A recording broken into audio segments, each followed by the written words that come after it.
핀란드에서 이루어지고 있는 소프트웨어 교육에 대해서 함께 들어보는 시간을 갖게 될 텐데요. 헬싱키 클로사리 국제학교 교사이시죠. 알렉시 라흐티님께서 함께 말씀 나눠주시겠습니다. 큰 박수로 여러분 환영해 주시면 감사드리겠습니다. The teacher Aleksi Lahti at the Helsinki Klossari International School. So, hello, good evening. Can you hear me? Yes. Thank you so much for having me here. It's a great honor to represent Finland here in Korea. My name is Aleksi Lahti, and I'm working as a teacher in Helsinki, one of the top high schools in whole Finland. I want to start with a little talk about weather. We Finns love to talk about weather. I was warned about Korean weather, that it's autumn here, and I should take some clothes with me. Well, in Finland, it's snowing now. It's +1 degrees. It's freezing cold. And how does this kind of get going with software education? I tell you. In Finland, as you may know, computers work as a binary object. There is 1 or 0. It's on or it's off. In Finland, we have summertime. We have 24 hours sunny daylight. Actually, there is a nightless night, 24 hours sunlight. It's on, like a computer. And during the winter time, from September to February, there is no light at all. Actually, there is a time in Lapland where the sun doesn't come up during the daytime at all. And it's freezing cold, and it's dark, and it's wet. So it's like a 1 on or it's off during winter time. Hopefully, we will get a quantum computer someday, so there is more variation with the weather. But that's all about the weather in Finland. Here is one, well, it's a classroom located in Finland. It's not so probably traditional classroom.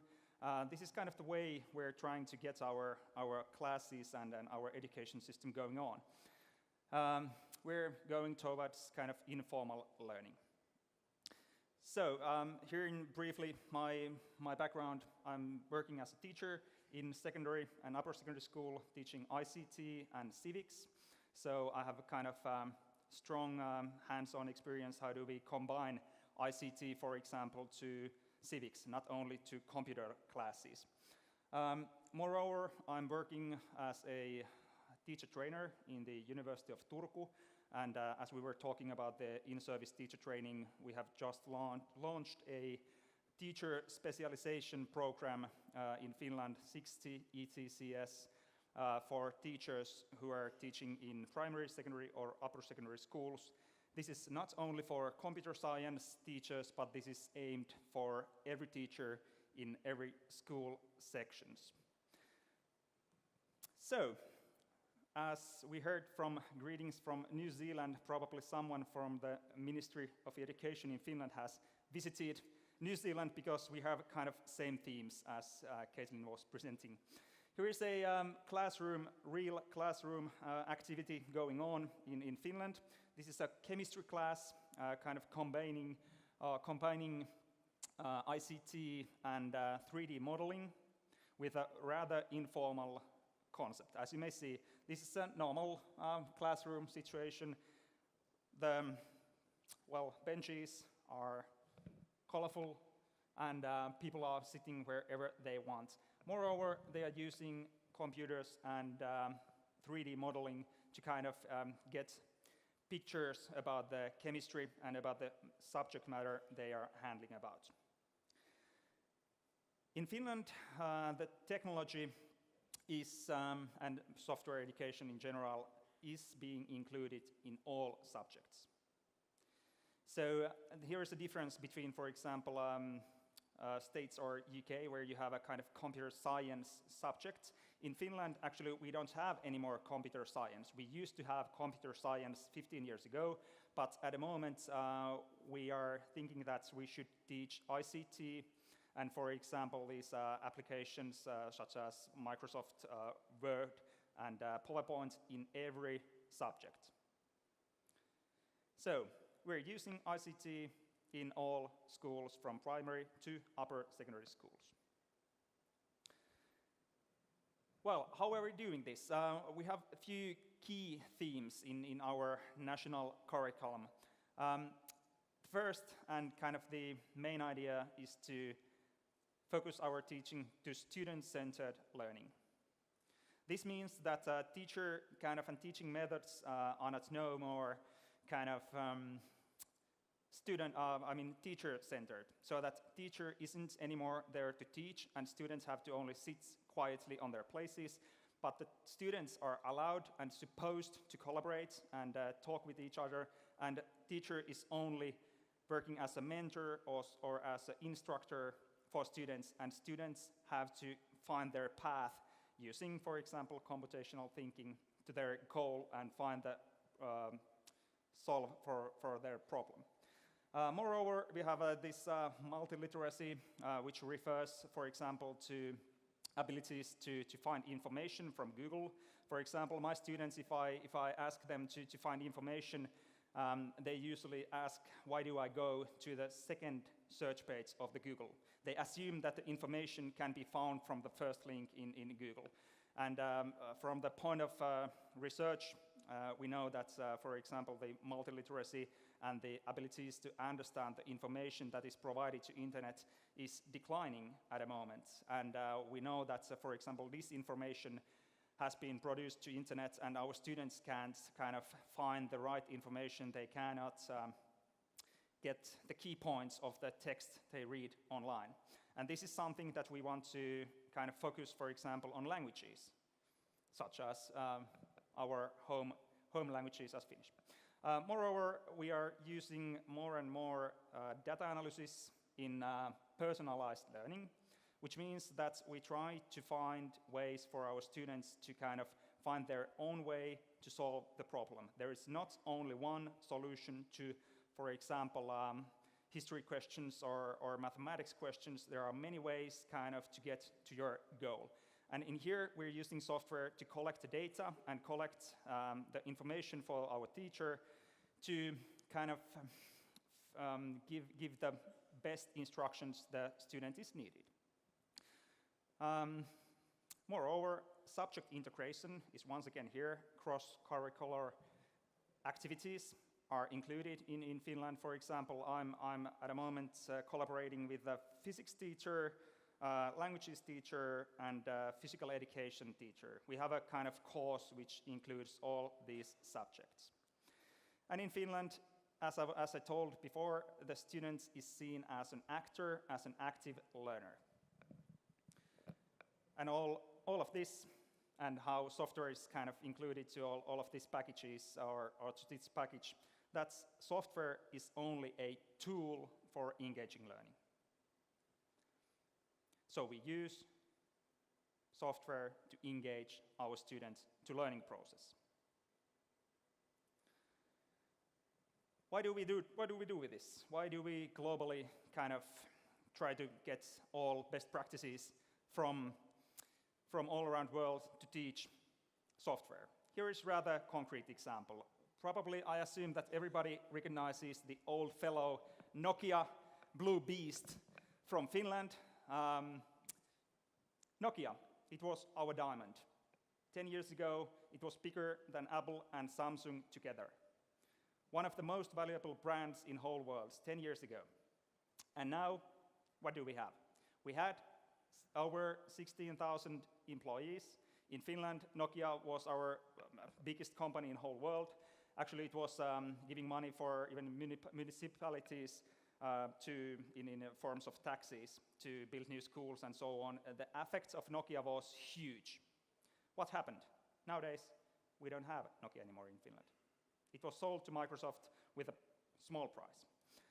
At the moment, we have something else than Nokia. Nokia was creating these mobile phones, which is rather concrete and rather hard obstacle. And at the moment, we have such a companies as Supercell. How many of you have played such games as Heyday or Clash of Clans? Heyday or Clash of Clans? Okay, how about Angry Birds? Angry Birds. Yeah, quite many hands. These are games from Finnish game industry, creating something totally abstract. It's not concrete. With a blue beast, you can throw someone and nearly probably kill someone if you throw with that one. It's a hard one.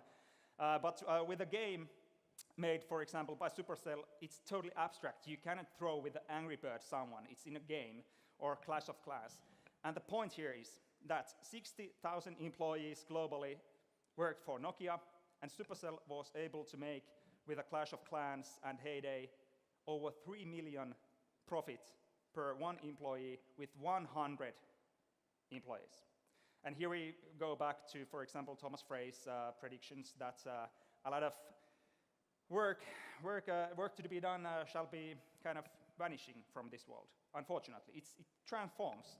Nobody could kind of have the crystal ball 2006 that Nokia is going to be down and there shall be some kind of funny animals with the touch screens. And the funny part is that Nokia didn't recognize kind of the future, as Mr. Thomas Frey was telling. Nokia invented touchscreen phones 2001, but they never used the patent because Nokia engineers thought that nobody wants to use a touchscreen mobile phone.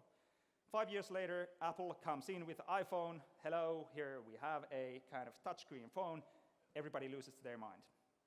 And Nokia still making these blue phones with the buttons.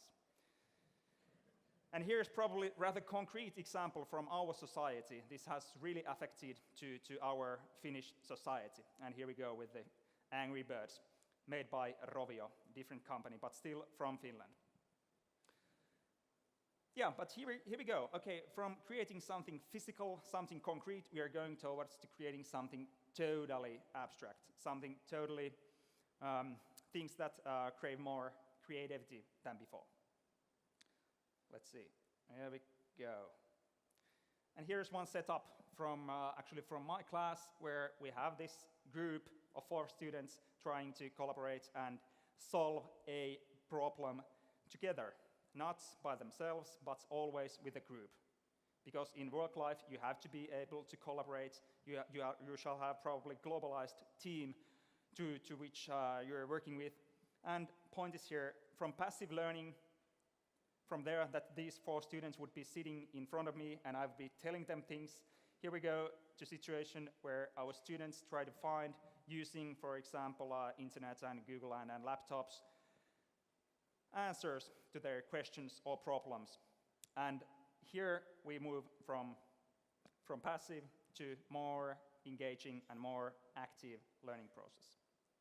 Okay, could I have the first video on? Here's a video about teaching coding in Finnish schools using software, which is designed for personalized learning. Here, the software works as an instructor, and teacher works only as a mentor or as a collaborator with the students.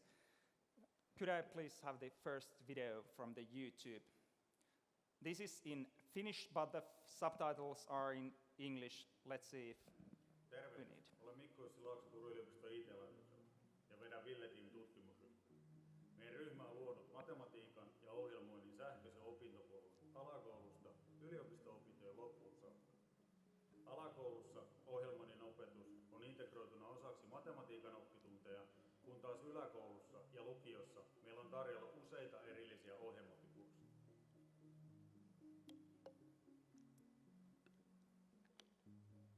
Yläkoulun kurssi toteutettiin opetus- ja kulttuuriministeriön rahoittamassa Luma-Suomi-projektissa ja lukion kurssit on toteutettu yhteistyössä Opetushallituksen ja Salon kaupungin kanssa.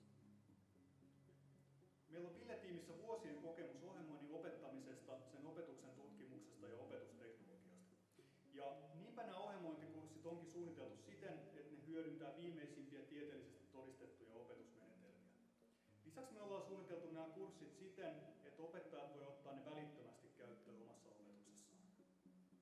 Opettajille tarjotaan kaikki materiaalit luentokalvoista aina harjoitustöihin ja niiden mallivastauksiin asti. Ja kurssi ja materiaalit on suunniteltu siten, että opettaja voi halutessaan mukauttaa ja muokata niitä omaan opetustyyliin tai omiin aikatauluihin sopivaksi.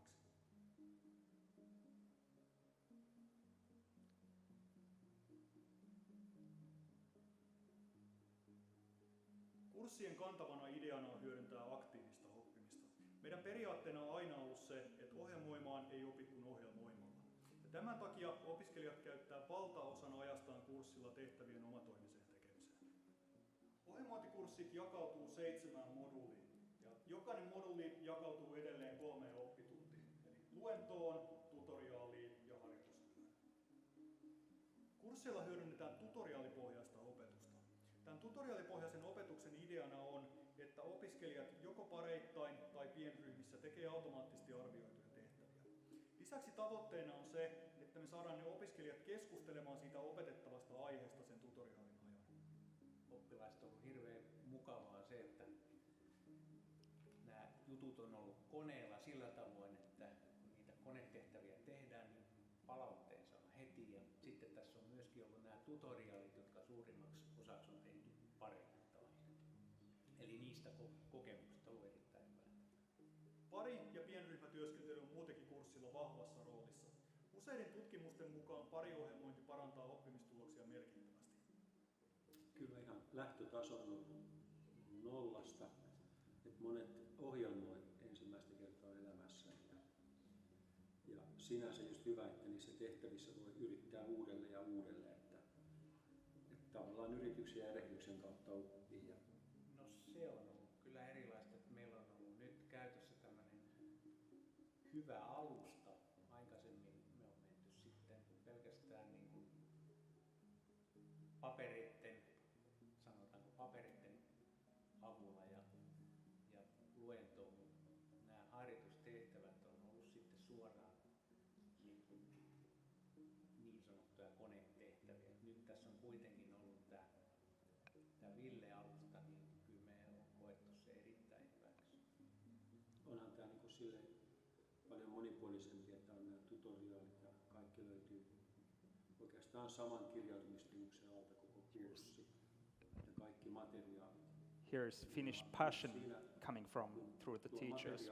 They are really enthusiastic. Niin he kyllä käyttää sitä sitten ihan käsikirjanakin näissä tehtävissä. Okay. Sinänsä selkeä konsepti. You might please stop the video. Ville-team kutsuukin kaikki opetusalan tekijät mukaan rakentamaan. Okay, so here was a kind of rather joyful video from Finland. I'm sorry, this is made by engineers, so that's why probably the output wasn't that's kind of flashing. The key point here is that the students are learning how to program with the computer. The computer is giving the instructions. There is built-in kind of a path what the students are supposed to follow, and the teacher is working as a pair or as a mentor for the students all the time. So there's no more kind of passive learning that you're sitting on your computer and the teacher says that's execute, press 1, write, hello world, execute. Point is that students find themselves with the instruction videos and with the instructions built into this platform, something, for example, code examples, and after that, if they have problem, teacher comes and help, but students have to try to solve the problems by themselves at the first glance. So how do we use, let's see, does it work? Yeah, it does. In other subjects than just in computer sciences or in coding. Here's one example. Caitlin showed the video about the rubber duck.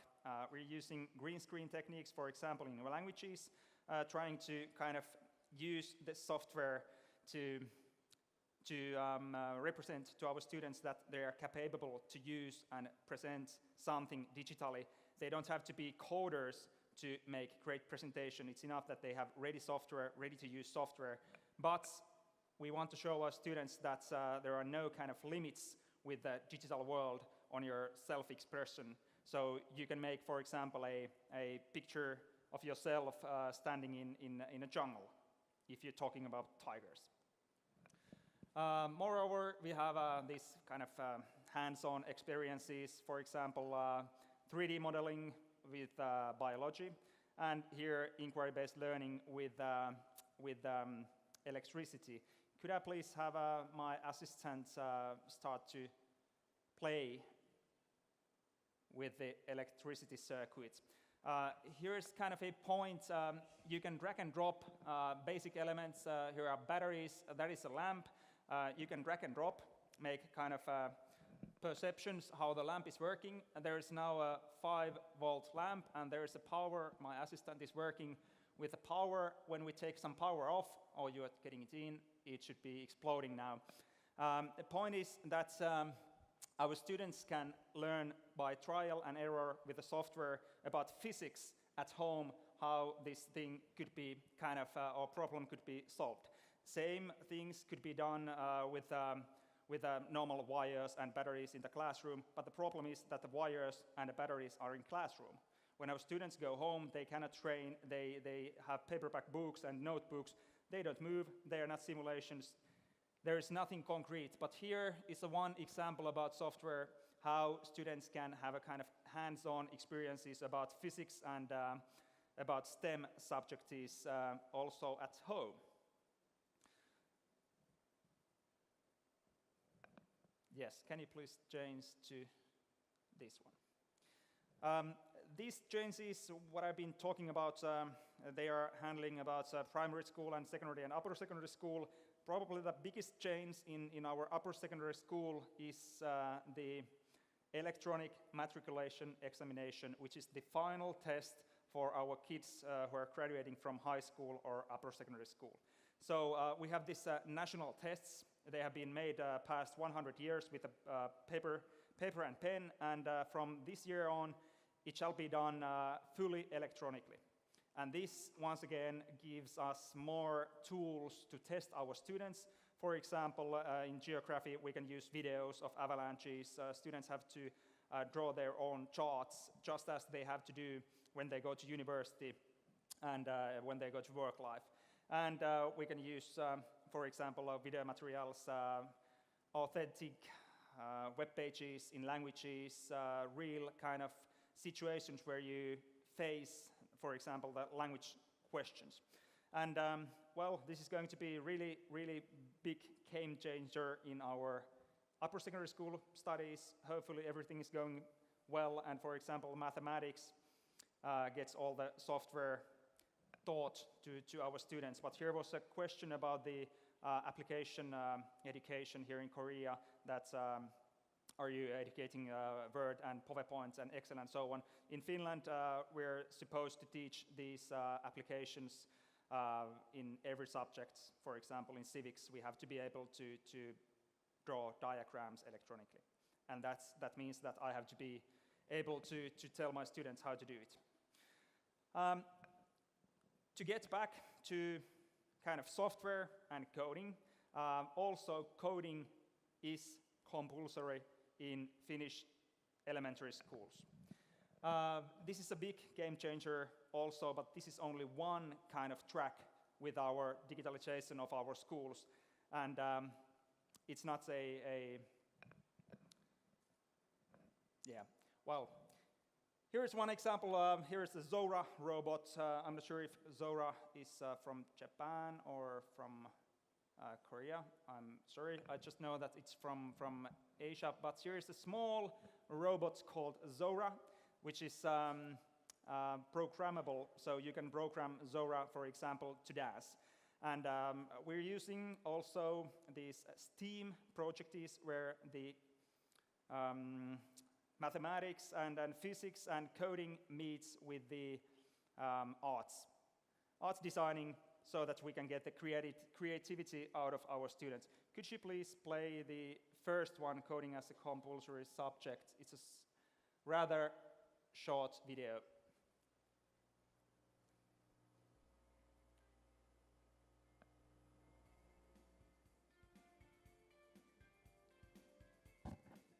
And here's the PE studies combined with arts and robotics. So it doesn't have to be only mathematics and coding. It can be combined with a dancing team. And as you may see, here's the handicrafts combined with the robots.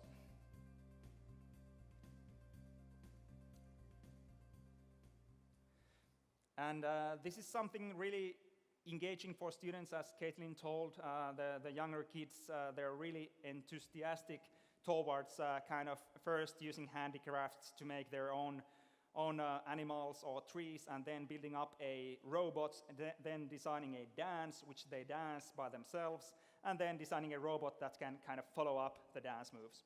And this is a game changer, as we have to teach all our teachers in primary schools to teach, for example, coding. Well, here comes, for example, CS Unblocked. It's widely used in Finland also. We're on our track with this transformation, but as you may see, there are really big changes going on in the Finnish school system. Electronic kind of high school A-level tests, coding is part of our normal school day life in primary school. We're using in all subjects, for example, in physics and biology, chemistry, ICT and education in more general way. And well, the ICT is here, and then we can kind of just avoid it. Key points: software is used to engage our students. For example, with the LAMP example, we want to show our students that there are really concrete things that they are studying. We want to show them that you can make a green screen video if you want using ready-to-use software. We want to show our students that you're able to kind of make a 3D models of your chemistry molecules, which may look rather abstract from your paperback book, but it's just a tool. The point is to engage our students to learning, kind of to find the, I wouldn't say fun way of learning, but find the way that this really means something that you should teach or you should learn, for example, physics and chemistry. Software or ICT is integrated to every subject on every school level, so from primary school to upper secondary school, and every teacher in every subject has to use ICT due to our national curriculum. And to conclude, learning and creativity, one way back, here we go. And we want to enforce logical thinking, collaboration, computational thinking, and for example, gender perspective. We want to have our both boys and girls to get engaged about software. It's not probably the thing that our every student should be a coder or a software engineer, but we want to show our students that everybody can give something, for example, for a software engineer. They can give ideas, they can kind of broaden up their creativity with a digital learning and tell to the software engineer what should they code. For example, code a flying bird, because it should be, or it could be fun. Here is probably the final perspective of our school system at the moment. Real life meets kind of new technologies. You can't take a fish back from a biology lesson to your school, but you can take a video of the abduction to home and kind of work with your biology homework with your electronic paperback book.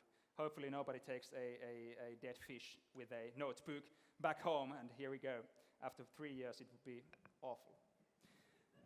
But here's my presentation. Hopefully you got something new from my presentation and about Finnish situation and issues in Finland. It's nice to see that you're struggling with the same problems all around the world. Really nice to see that we are not alone, for example, with the games during lessons. But as a teacher, I see that the path is the only path we can take. We have one track, and it's towards future. We cannot go back, and that's my message to all of you. Thank you.